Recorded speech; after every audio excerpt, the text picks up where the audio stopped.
Agora, iniciarmos a nossa palestra, a nossa reunião pública, e para iniciarmos, nós vamos ler uma página de preparo de ambiente, é do livro Pão Nosso, Psicografia Francisco Cândido Xavier, pelo Espírito Emmanuel. E a lição é o capítulo 106, com o título Há muita diferença. E disse Pedro: não tenho prata nem ouro, mas o que eu tenho, isso te dou. Está em Atos, capítulo 3, versículo 6. É justo recomendar muito cuidado aos que se interessam pelas vantagens da política humana, reportando-se a Jesus e tentando explicar pelo Evangelho certos absurdos em matéria de teorias sociais. Quase sempre a lei humana se dirige ao governado nesta fórmula: o que tens me pertence. O cristianismo, porém, pela boca inspirada de Pedro, assevera aos ouvidos do próximo: o que tenho, isso te dou. Já meditaste na grandeza do mundo quando os homens estiverem resolvidos a dar do que possuem para o edifício da evolução universal? Nos serviços da caridade comum, nas instituições de benemerência pública, raramente a criatura cede ao semelhante aquilo que lhe constitui propriedade intrínseca. Para o serviço real do bem eterno, fiar-se-á alguém nas posses perecíveis da terra em caráter absoluto? O homem generoso distribuirá dinheiro e utilidades com os necessitados do seu caminho.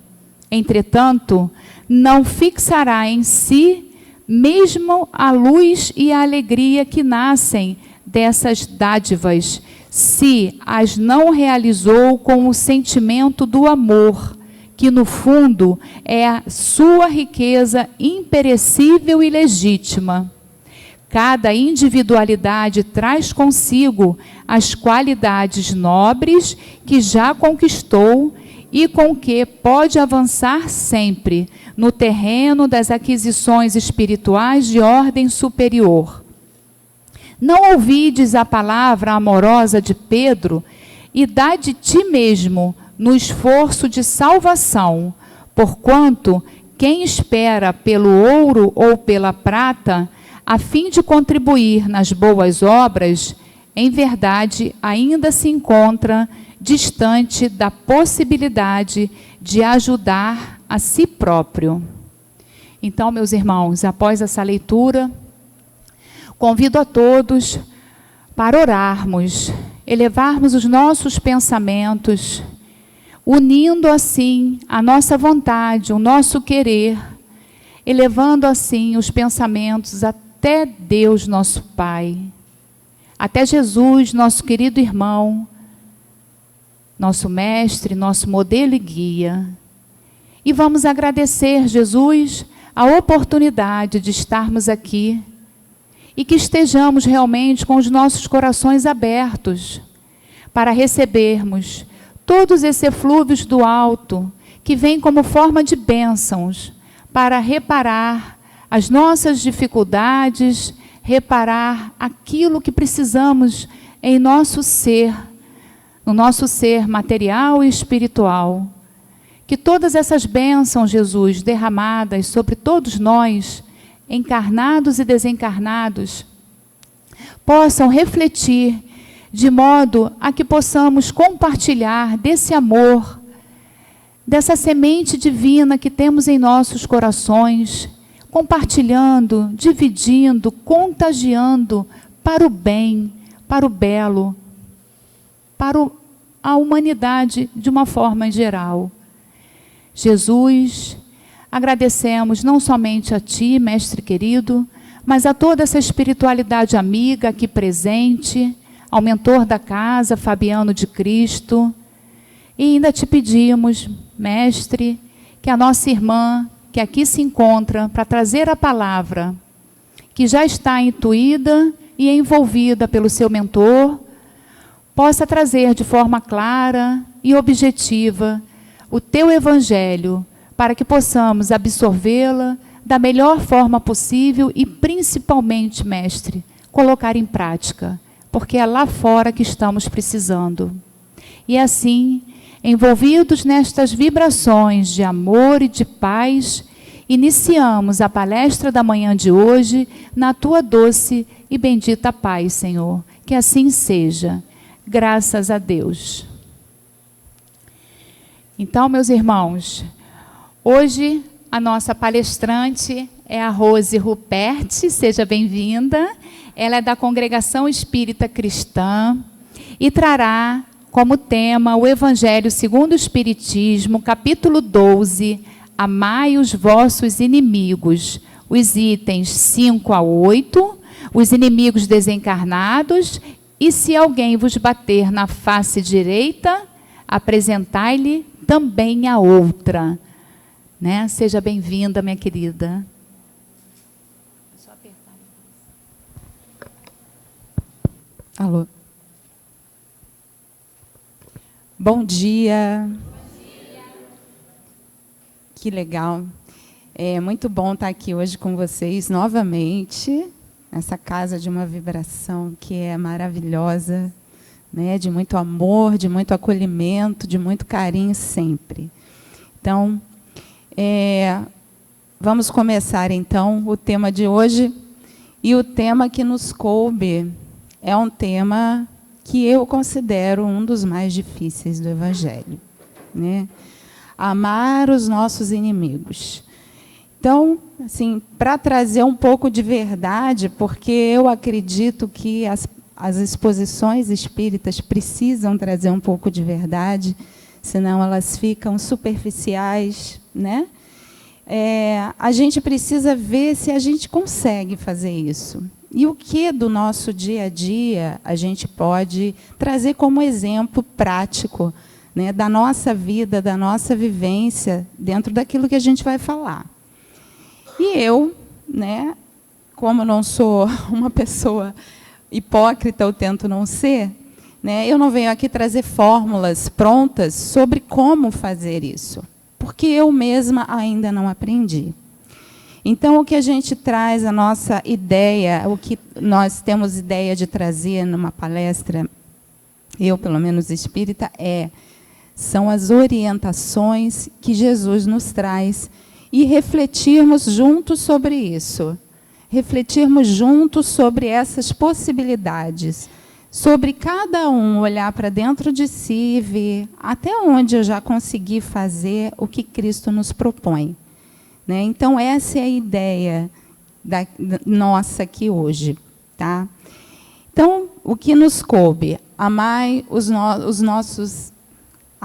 nossos inimigos, os inimigos desencarnados, e, se alguém nos bater na face direita, apresentarmos também a outra. Opa, muito difícil, né? Então, vamos lá.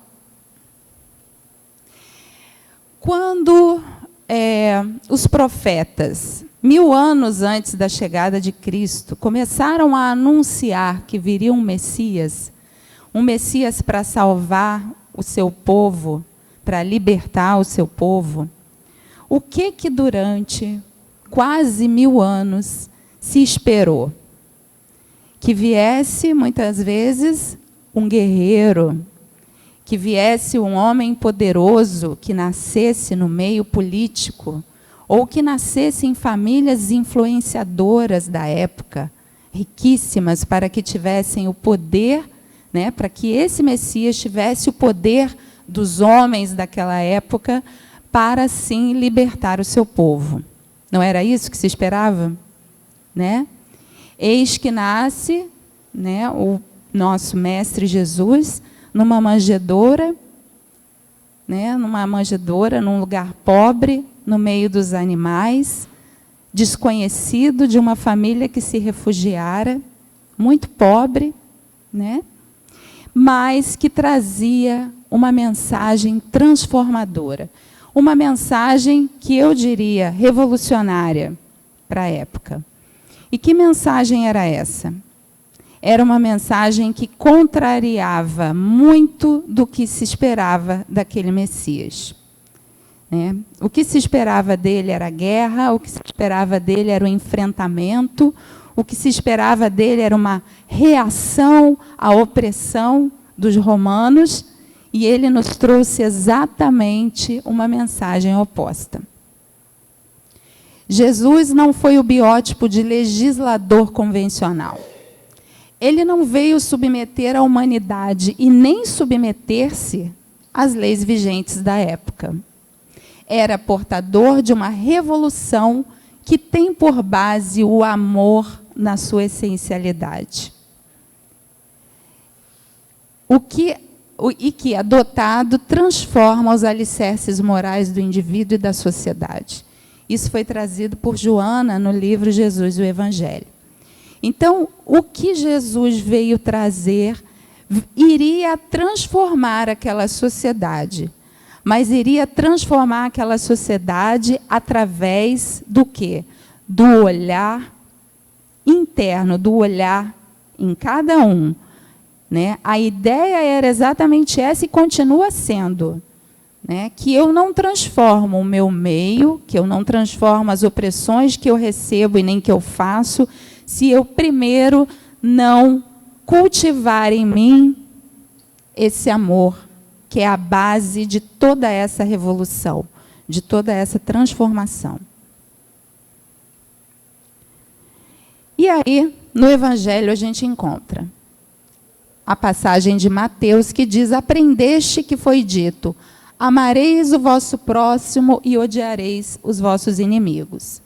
Eu, porém, vos digo, amais os vossos inimigos, fazei o bem aos que vos odeiam, e orem pelos que vos perseguem e caluniam, a fim de serdes filhos do vosso Pai que está nos céus. E que se levante o sol para os bons e para os maus, e que chova sobre os justos e os injustos. Então, essa imagem aqui diz muito, né? Agora eu pergunto a vocês. Primeiro de tudo, é fácil amar o nosso próximo? Não é fácil amar nem o nosso próximo, nem aquele que não fez nada contra a gente, mas que simplesmente a gente não conhece, não tem proximidade com ele, que está ali, que pode estar sofrendo do nosso lado, mas que a gente, muitas vezes, fecha os olhos porque estamos tão ocupados com as nossas próprias coisas, os nossos próprios problemas, as nossas próprias dores, que a gente não consegue sequer amar a pessoa que está ao nosso lado e que não nos fez nada. Que dirá, então, aquela que nos faz? Aquela que nos ofende, aquela que nos traz prejuízos morais ou materiais. Como seria, então, a minha atitude com essa pessoa? O que Jesus nos pede, amar os nossos inimigos, é para nós, ainda hoje, uma coisa completamente de outro mundo. Do mundo de quem, né? Então, é uma coisa tão difícil para nós hoje, que dirá, então, há 2024 anos atrás, quando existiu uma sociedade muito mais embrutecida, muito mais baseada nos poderes do mundo, muito mais onde o orgulho imperava. Então, digamos que essa mensagem tenha sido uma mensagem que causou muita comoção naquela época. Uma mensagem que causou raiva, que causou decepção até entre aqueles que tinham simpatia por Jesus. Entre até os seus próprios apóstolos. Muitas e muitas vezes, os próprios apóstolos ficaram decepcionados com a falta de atitude de Jesus diante dos seus perseguidores. E isso, né, essa mensagem não foi assimilada pela maioria das pessoas daquela época. Somente o foi pelos seus apóstolos após o sacrifício de Jesus. E esse foi o seu legado. Mas vamos entender, então. Se amar ao próximo constitui o princípio da caridade, como vimos agora há pouco, amar aos inimigos é a mais sublime aplicação desse princípio, porquanto a posse de tal virtude representa uma das maiores vitórias alcançadas contra o egoísmo e contra o orgulho. Então, essa imagem nos mostra que amar os nossos inimigos é uma guerra muito maior do que a gente possa imaginar. É uma guerra que está muito mais dentro do que fora. Concordam? Quais são os vícios, né, que mais demorarão para ir embora da humanidade? Vocês já sabem isso, né? O orgulho e o egoísmo. Porque eles se enraizam dentro de nós. Eles estão enraizados dentro de nós desde os primórdios da humanidade. Nós trazemos essa hereditariedade, né, há muitos e muitos séculos atrás. Então, mas isso não é à toa. Tem um motivo para tudo, né? Digamos que, ao longo do nosso período evolutivo, nós até precisássemos ser assim.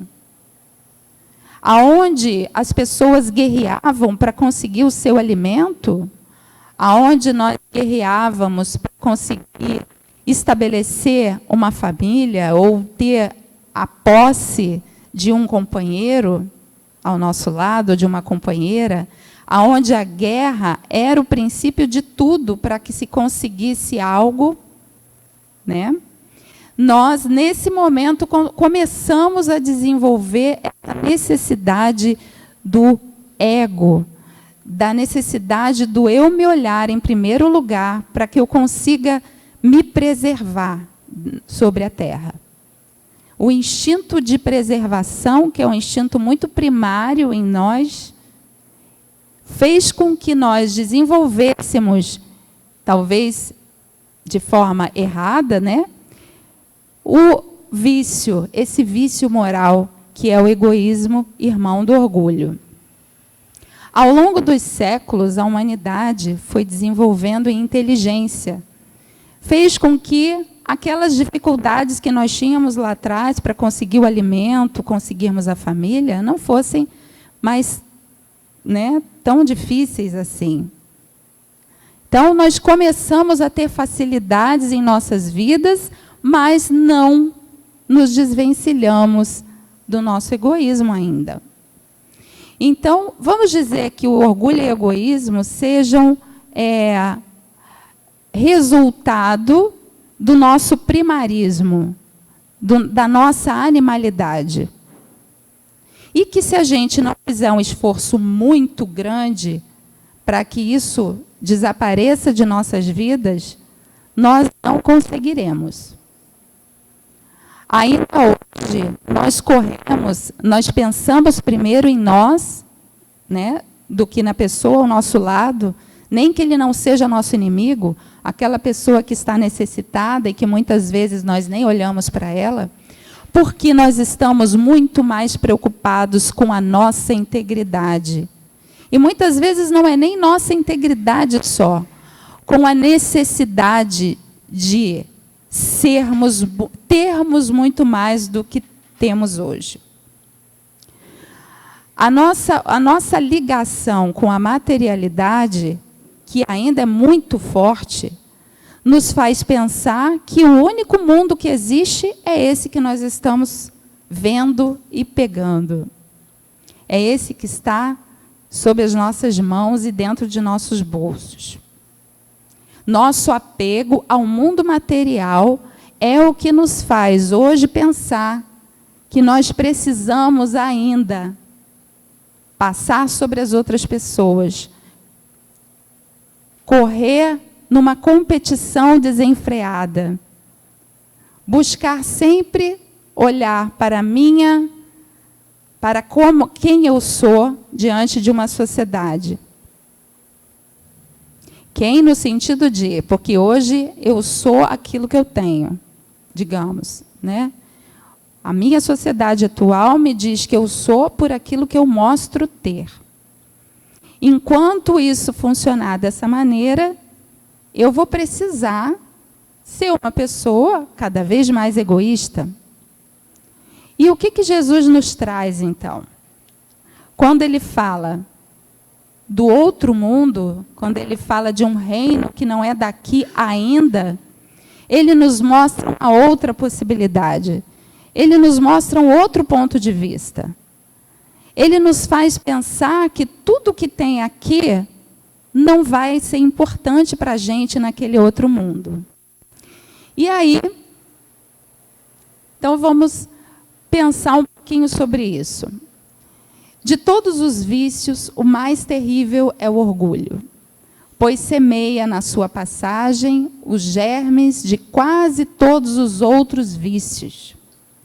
Dele procedem todas as discórdias da vida social, as rivalidades de classes e de povos, as intrigas, o ódio e a guerra. Tudo isso está sempre baseado no nosso egoísmo e no nosso orgulho. Se nós pensarmos, isso aqui está em grande escala. É óbvio que todas as guerras do mundo que existem estão sempre baseados em um cabo de guerra que nós estabelecemos com o outro. Porque à medida que eu perco, eu tenho o meu orgulho ferido e quebrado, o meu ego cindido. Porém, isso também se reflete no nosso microsistema. Porque se reflete no amplo, também se reflete no íntimo, no nosso dia a dia, nas pessoas com quem eu me relaciono. Concordam? Porque se está dentro de mim, até comigo mesmo isso se reflete. Quando eu sou uma pessoa extremamente autoexigente, quando eu não aceito errar, quando o erro para mim é motivo de sofrimento extremo e eu fico me flagelando com cada deslize que eu dou ao mundo, o que é isso senão a minha relação orgulhosa comigo mesma? A minha relação de arrogância comigo mesma. De achar que eu sou tão infalível que no primeiro erro que eu der, eu vou estar falhando comigo mesma. Então, isso é muito importante a gente observar, porque é na relação com a gente que a gente estabelece a relação com o outro. Se eu me relaciono assim comigo mesma, é óbvio que eu vou me relacionar assim com o outro.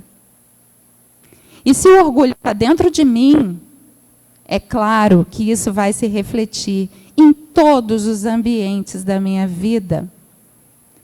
Se eu sou uma pessoa que não tenho poder nenhum diante da sociedade, isso vai se refletir com o meu vizinho, com a minha vizinha, né?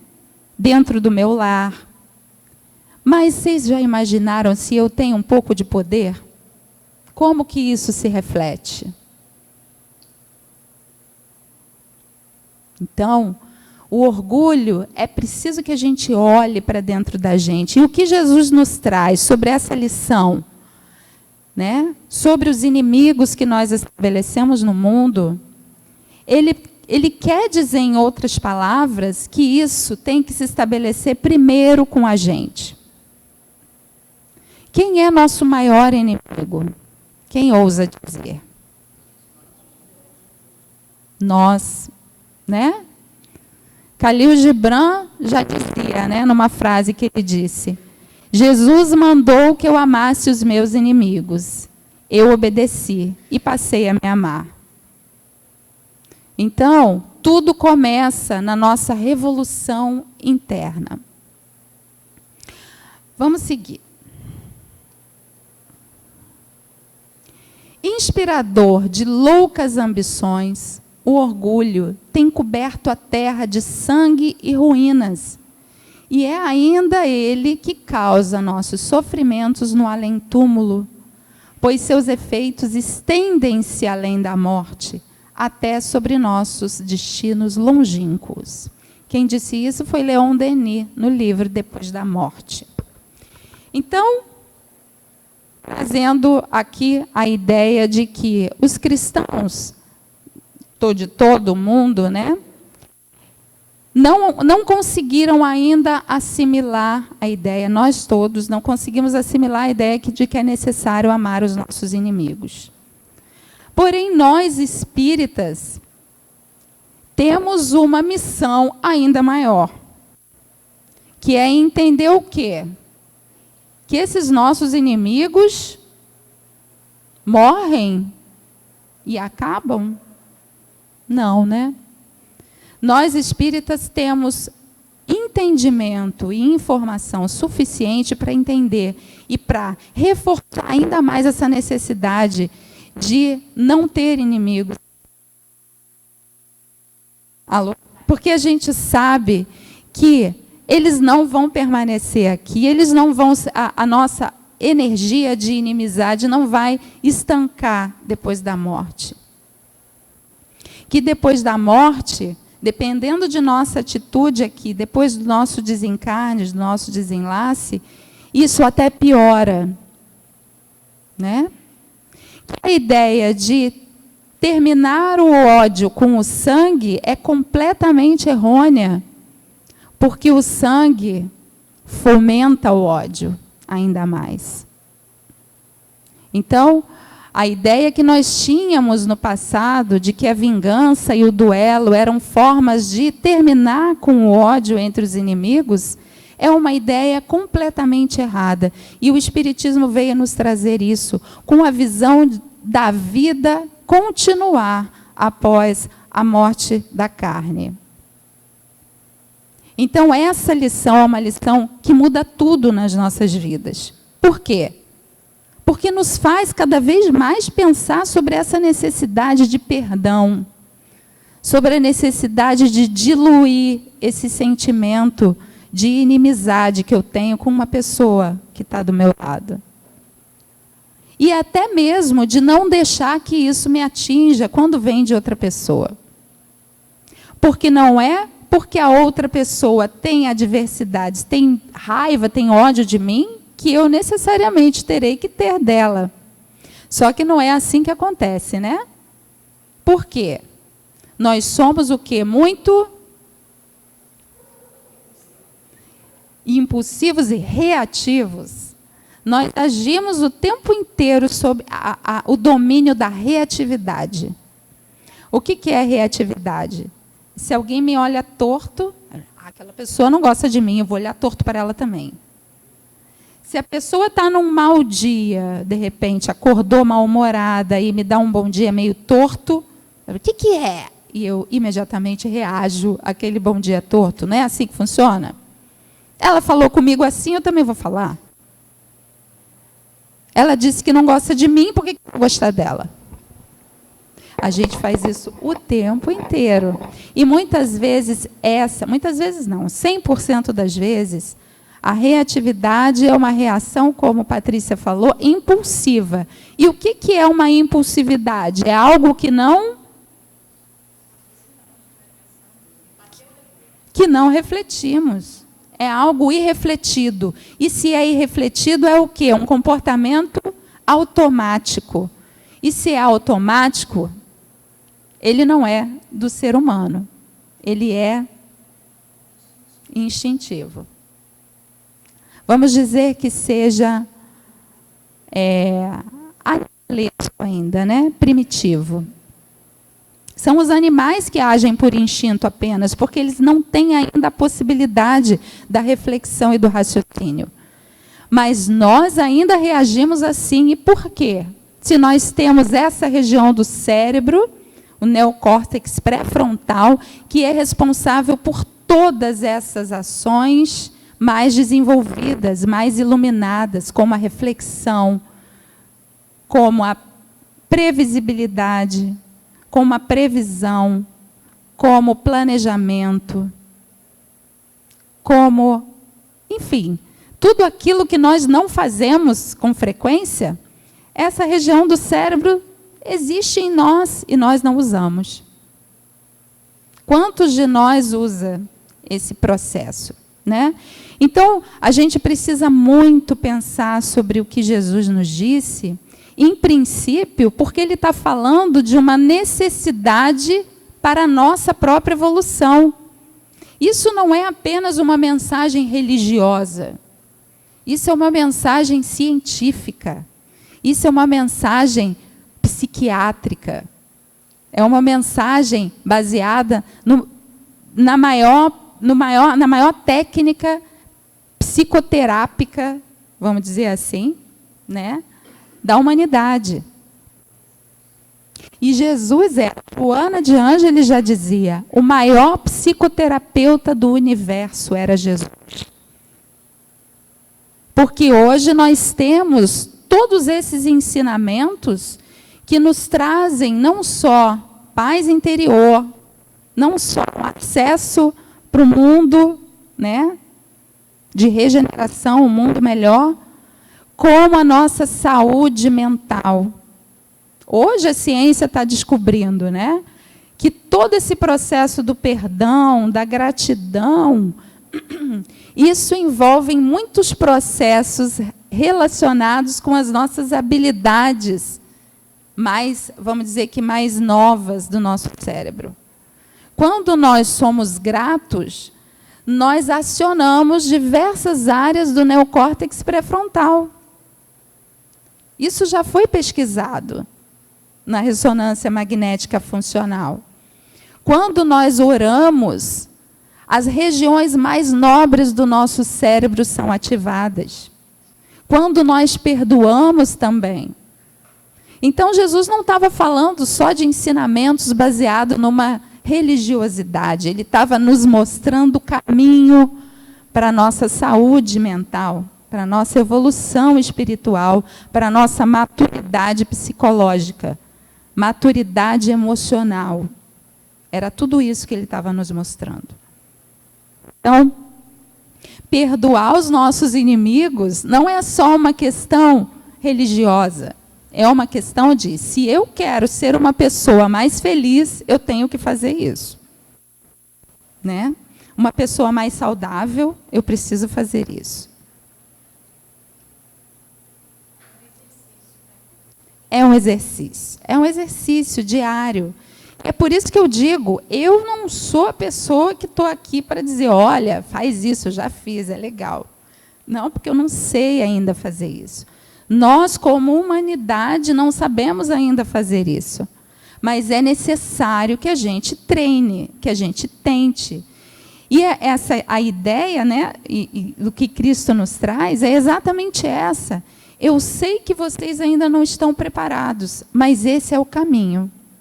Assim como ele falou para Pedro, no dia em que ele disse que o dia dele estava próximo, e Pedro quis ir junto com ele, ele disse para Pedro, você ainda não está preparado.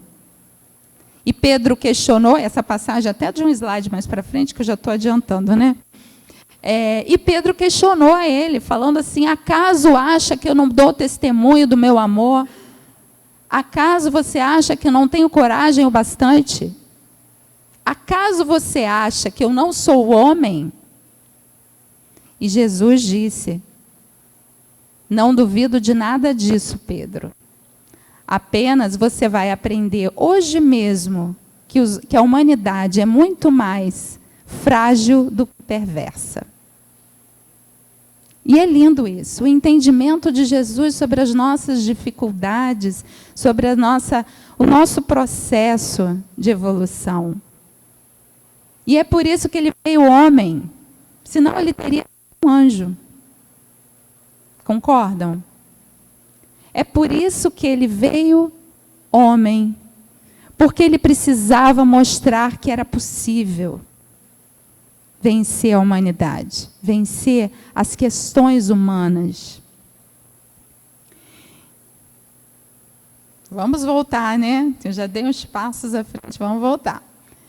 O orgulho desvia-nos não apenas do amor de nossos semelhantes, mas torna qualquer aperfeiçoamento impossível, enganando-nos sobre o nosso valor, cegando-nos sobre os nossos defeitos. Quando a gente se relaciona com alguém, como que deve ser essa relação para ela ser genuína? Quem me ajuda? Uma relação qualquer, não necessariamente uma relação afetiva. Hã? Respeitosa. Respeito é uma coisa que eu ofereço, né? Eu tenho respeito pela pessoa, ofereço. Mas é uma relação de troca, né? Sempre é uma relação de troca. Sincera.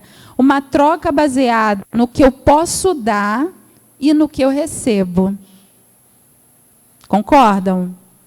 Como diz a nossa mensagem de hoje, que eu abri ali com orientação, né? Essa mensagem nos diz que é preciso que as nossas relações estejam baseadas numa doação sincera. Que não sejam doações apenas pelo dever. Eu devo isso a essa pessoa, eu devo isso ao meu próximo, eu devo. Mas que esse dever esteja sempre acompanhado de uma entrega interior, do amor que eu tenho pelo outro, do amor que eu coloco ali naquela situação. E qual é a maior doação que nós podemos fazer para o outro? Não é esse? Do amor? A nossa entrega interior para o outro? O orgulho nos impede de fazer isso. Porque o orgulho coloca para nós que nós temos que ter poder sobre o outro. E aonde entra o poder, sai o amor. Jung já dizia isso. Se o poder entra pela janela, o amor sai pela porta. Não existe formas de você amar aonde existe uma relação de poder. Então, o orgulho atrapalha até a nossa relação com os nossos semelhantes, com aqueles que nós dizemos amar. Eu amo muito uma pessoa, mas, como eu sou uma pessoa muito orgulhosa, eu vou estabelecer com aquela pessoa, primeiro, uma relação de poder, um cabo de guerra. Não, porque se ela me disser isso, né, eu não posso dizer aquilo, senão ela vai ficar mais forte que eu. Sim, funciona? Não, se eu tomar a primeira atitude aqui com aquela pessoa que me olhou estranha, eu vou estar mostrando para ela que eu sou fraca em relação a ela. Então, olha isso. As nossas relações são sempre assim. E isso é o que nos atrapalha a ter relações reais, como disse a nossa página de hoje. Para as nossas relações serem reais, é preciso que elas sejam verdadeiras e com o mínimo de orgulho possível. Porque o orgulho também vai doer em mim, né? Não vai doer só no outro. Vai doer primeiro em mim. Ah, mas aquela pessoa, mesmo eu fazendo isso, mostrando que eu não sou mais fraco que ela devia ter vindo até mim. Ela não veio até mim. O que ela está achando que eu sou? E aí começa o sofrimento.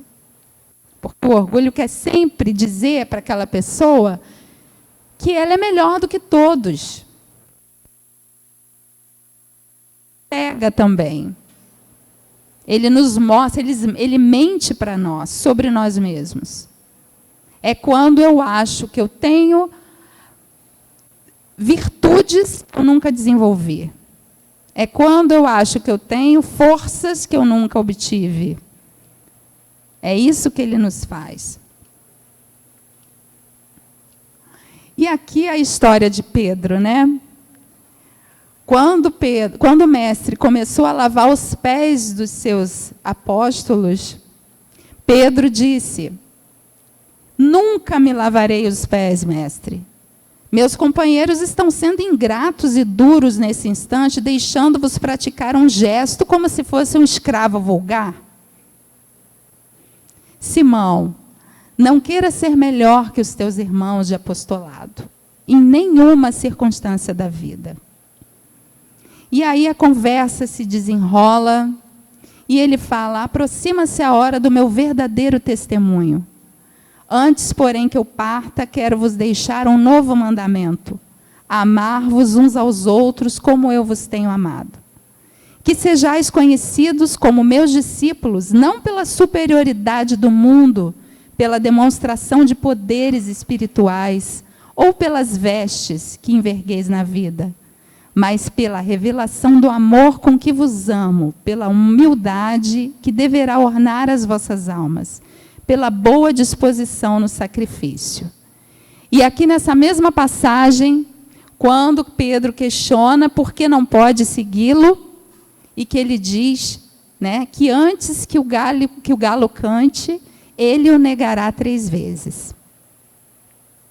E aí, então, não acreditando naquilo, com o passar da noite, Pedro nega Cristo, aquele a quem disse amar, 3 vezes.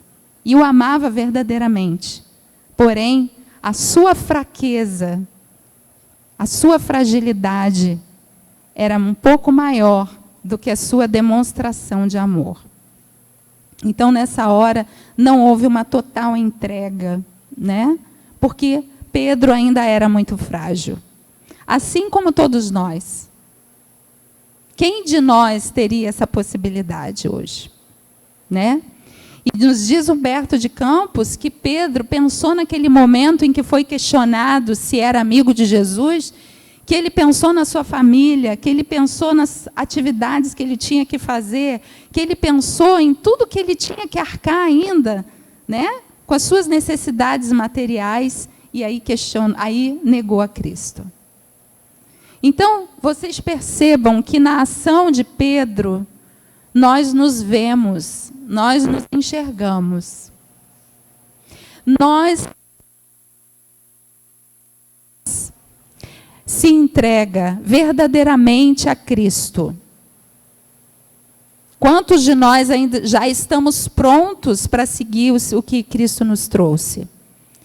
Porque nós estamos presos às nossas questiúnculas do dia a dia. Então, esse é um exercício diário de reflexão. O que eu consigo largar para correr atrás do que Cristo me mostra? Amar os inimigos é para o incrédulo um contrassenso. Aquele para quem a vida presente é tudo, vê no seu inimigo um ser nocivo. Então, a nossa vida aqui na terra, para muitos de nós, mesmo crentes, aqui ele fala para um incrédulo, porém para nós, mesmo os crentes, que existe um mundo, né, um mundo diferente desse, ainda é muito difícil largar a vida presente, a nossa vida material. Para o crente, sobretudo para o espírita, muito diversa é a maneira de ver, porque suas vistas se lançam sobre o passado e sobre o futuro, entre os quais a vida atual não passa de um simples ponto. Esse é o exercício que eu digo que a gente precisa fazer diariamente. Aconteceu um problema, me senti mal, me senti atingido com aquilo, eu imediatamente faço isso aqui. Eu me afasto daquele meu problema e penso, isso tudo vai passar. Isso tudo vai passar. Não passa de um ponto na minha linha de eternidade. Se eu costumo fazer isso, eu costumo vivenciar mais facilmente quando eu estou com um problema, seja ele de que tamanho for para mim. Então, isso é um exercício até que eu uso também na parte profissional. Se afasta do problema um pouco, né? Observa a coisa do alto. Quanto maior for o ponto de vista, menor será o impacto do problema vivido. Concordam? Quando eu estou no alto de um monte, olhando para baixo, as coisas que acontecem lá não me são muito pequenas? Então é isso que eu preciso fazer no meu dia a dia. Por que é muito mais fácil um amigo seu te dizer, não, isso te dá uma orientação, do que você lá no meio do turbilhão? Porque ele está de fora, enxergando de fora aquela situação. Mas eu também posso fazer isso, né? Eu estou com um problema na minha família, uma guerra familiar, uma guerra entre meu filho comigo e tal. Eu me afasto daquilo, eu consigo enxergar aquilo com uma forma dinâmica, diferente, porque eu não estou envolvida com aquele problema. E eu consigo, assim, ser uma pessoa mais reflexiva, mais racional, mais ponderada, menos reativa. O que significa a orientação do mestre? Se alguém vos bater na face direita, apresentar-lhe também a outra. O que significa isso? Obviamente, não é de forma literal. Concordam? Mas qual seria, então, essa orientação? É para eu olhar para mim mesmo, observar, fazer todo aquele processo que eu falei, do neocórtex, não reagir de forma imediata, me colocar um passo atrás da situação, observar aquela pessoa como um aprendiz ainda, e dessa forma eu vou me proteger daquele ataque. Porque eu não vou agir como aquela pessoa está agindo. Eu não vou fomentar uma guerra. Como é que eu fomento uma guerra? Dando munição para aquela pessoa, pagando com a mesma moeda, reagindo com sangue, com vingança. Concordam? Então, eu diria que esse é um processo anterior ao perdão. Eu não me deixaria atingir. É anterior ao processo de perdão. À medida que eu não sou atingida, eu não tenho nada pelo que perdoar, concordam? Então, esse é um processo muito, muito importante. Porque isso diz respeito a toda a nossa vida. Quando eu não me firo e ainda ofereço a outra face, eu dou um exemplo de bem para aquela pessoa. Então, eu não sei se eu coloquei aqui no outro slide. Não coloquei. Mas Joana nos coloca que Jesus tinha uma postura, porque na psicologia analítica, né, nós temos a ânima e o ânimos, que significariam a parte psíquica feminina e a parte psíquica masculina, que são responsáveis por comportamentos específicos. Por exemplo, oferecer a outra face seria, da parte de Jesus, uma postura feminina de amor, de doação, né? Fazer o bem e ter coragem para assumir as consequências daquilo que ele fez seria uma postura masculina. E que Joana afirma, Jesus tinha essa completude. Jesus conseguia mostrar para a gente completamente o que é ser um homem sem sombra, sem nada que o atingisse, sem nenhum domínio do inconsciente que o fizesse reagir a uma situação qualquer. Então, essa é a nossa meta, né? Esse é o nosso modelo. Aqui eu trouxe uma passagem que tem, eu até não coloquei o nome do livro aqui, mas é uma passagem que fala de várias passagens de Jesus, né? E ele fala de um encontro com Jonathan, Gessé e Eliaquim, que eram aprendizes do Evangelho e que desejavam seguir Jesus. Só que diante eles ficavam sentados e questionando Jesus sobre o que seria necessário para conseguir segui-lo. E uma das coisas que Jesus disse foi essa: Primeiramente, é justo considerar nossos adversários como nossos instrutores. O inimigo vê junto de nós a sombra que o amigo não deseja ver. E pode ajudar-nos a fazer mais luz no caminho que nos é próprio. Cabe-nos, desse modo, tolerar-lhe as admoestações com nobreza e serenidade, tal qual o ferro, que após sofrer paciente o calor da forja, ainda suporta os golpes do malho com dignidade, humildade, a fim de se adaptar à utilidade e à beleza. E Jonathan, Jessé e Eliaquim foram embora. Falaram, não somos capazes de fazer isso ainda. Não entendemos essa lição e não concordamos com ela. E assim seguiram.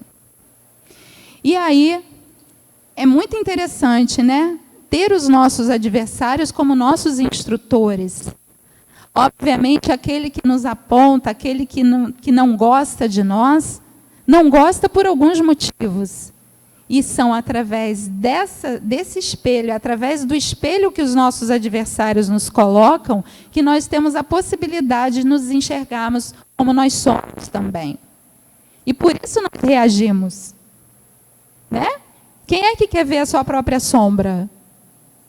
É fácil para mim ver minha sombra? Se fosse fácil, não seria sombra. Né? Então, quando o meu adversário me mostra a minha própria sombra, a primeira coisa que eu faço é reagir. Concordam? E eu, quando aponto o meu adversário das falhas dele, aqui o processo é outro. Quando eu aponto as falhas do meu adversário, eu estou falando sobre mim mesmo. Então, vocês percebem que é sempre sobre nós? Deixa eu passar adiante. Por que nós sentimos atingidos? Porque aquilo fala sobre nós. Sobre algo em nós que nós não queremos ver. Ainda vivemos muito mais para nós do que para o outro. Tudo sempre é a meu respeito. Quando eu aponto meu adversário, é a meu respeito. Quando meu adversário aponta para mim, também tem que ser a meu respeito. Então, o olhar é sempre para as minhas próprias atitudes, para o meu melhoramento. E é assim que a gente precisa ser. Quanto menos eu me conheço e me gerencio, mais eu reajo. Essa imagem está mostrando exatamente isso, né? Isso é a reação, é aquela impensada. Mas quando eu reflito, esse é o processo de reflexão, esse é o processo de autoconhecimento, eu consigo parar essa reação e consigo fazer a coisa funcionar de forma melhor. Eu estanco aquele processo das inimizades, das adversidades, do ódio, da guerra. Enquanto o egoísmo e o orgulho imperarem sobre o homem, menos haverá evolução e amadurecimento moral e espiritual. Não resistir ao mal, a fim de não vitalizar a escravidão aos instintos inferiores primários que dirigem as criaturas não espiritualizadas e não elevadas. Então, isso aqui que Joana nos fala é uma forma de não vitalizar, ou seja, aquilo já existe em nós e não vai sair tão cedo. Mas com aquela reflexão, com autoconhecimento, eu consigo não vitalizar esse mal que ainda existe em mim. Dar vida a ele, fazer com que ele fomente e cresça.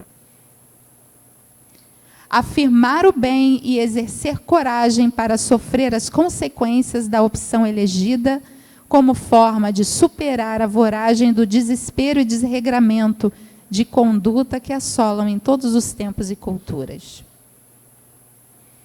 Então, vamos começar, né? Já está na hora. Acho que já está na hora também da palestra, né?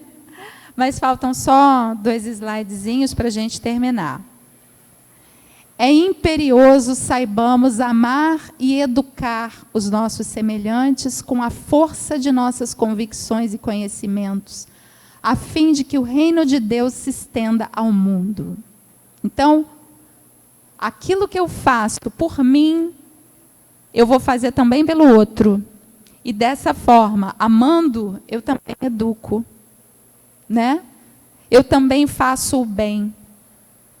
Qual é a forma de eu me proteger, entre aspas, do meu inimigo desencarnado? Eu sei que ele existe, porque todos nós temos, concordam? Porque a humanidade ainda é uma humanidade em regime de transformação, mas ainda de provas e expiações, com o predomínio da maldade. Então, se isso existe, eu tenho inimigos desencarnados, com certeza, né? E qual é a minha forma de me proteger deles? Entre aspas, tá? É fazendo o bem. Aquela é uma forma de mostrar, de induzi-lo também ao bem. Mas o bem não só, como disse o nosso livro, não é aquele bem que eu faço automaticamente, mas é aquele bem onde existe a doação do amor, a doação do que eu tenho de melhor em mim. E é dessa forma que ele percebe a minha transformação e também é induzido ao bem, podendo se tornar até o nosso melhor amigo. Como existem alguns casos, né, na literatura espírita que nos mostram isso. As boas novas de salvação esperam que o santo ampare o pecador, que o são ajude ao enfermo, que a vítima auxilie o verdugo. Para isso, é imprescindível que perdão incondicional, com esquecimento de todas as ofensas, assegure a paz e a renovação de tudo. Contos Destre de Outra Vida. E, finalmente, o vitorioso é somente aquele que se vence interiormente, mesmo que vencido exteriormente. Por isso amarás ao teu próximo como a ti mesmo. E aqui nós temos o exemplo de Saulo de Tarso, quando, né, teve a sua transformação, a sua redenção através da queda, né? Nós temos ali uma personagem, uma personalidade bastante orgulhosa, né? Muito conhecedora das leis, né? Muito corajosa, mas também muito orgulhosa. E que no momento em que se depara com Cristo, com a verdade de Cristo, e com todas as... Você vê que existe um preparo, né, até que ele encontre Cristo. Existe todo um processo de sofrimento por que Paulo passou, até que ele tivesse preparado para encontrar Cristo. E é exatamente naquele momento em que ele se rende, e que o orgulho dele é quebrado, naquele momento é quebrado, e que Paulo se torna um vitorioso sobre ele mesmo, a ponto de dizer, não sou mais eu que vivo, mas Cristo que vive em mim. E a ideia que nós temos é que nós também consigamos fazer isso, né? Essa é a nossa meta, esse é o nosso objetivo.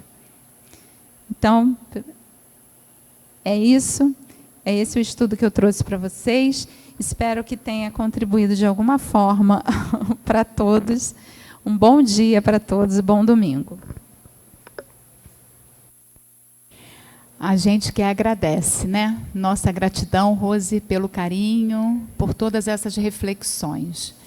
Então, meus irmãos, vamos fechar os nossos olhos. Convido a todos que fechem os olhos para que possamos dar por encerrado essa primeira parte e, em especial, agradecer por todas essas reflexões, por todas essas palavras que tocaram em nossos corações, como forma de despertar, que possamos realmente despertar o amor, o perdão, o carinho para com o próximo, para que possamos nos olharmos para dentro de nós e ver o que realmente é necessário de mudar, de se transformar.